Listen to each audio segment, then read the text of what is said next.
most of the national polls looks like you're running second to Rudy Giuliani, and Iowa not as well. What's the strategy here? What do you have to do better than Iowa, and how critical is it to finish high in Iowa for your campaign?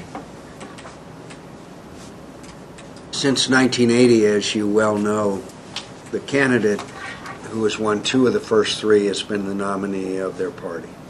So I don't see any change. The process has been moved up, but I just don't see any real change in that importance of those 3 early states. And I think I've got to give you a straight talk. I think we've got a lot of work to do in Iowa. I'm glad at the movement recently, but we do have a lot of work to do, and that's why we're doing a lot of town hall meetings and a lot of gatherings and stopping at the cafes and doing the things that Iowans expect you to do if you're going to earn their consideration, much less support.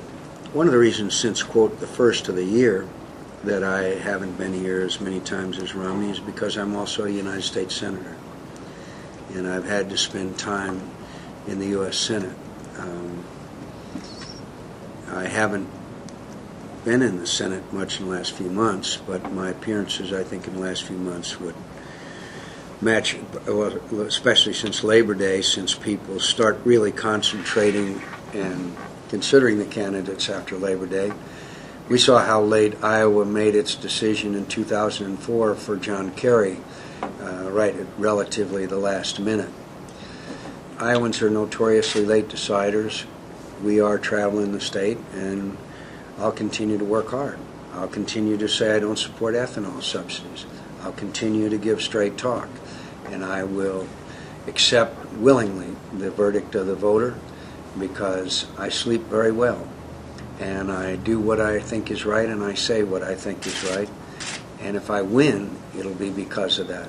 If I lose because of that, that's a verdict I am willing to accept. Wars are always moving one direction or another.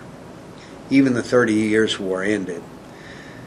But if we see the same progress in Iraq, I look you in the eye and tell you, if we see the same progress we made in the last 7 or 8 months since the start of the surge, the war in Iraq will be largely under control, and American casualties will be way down.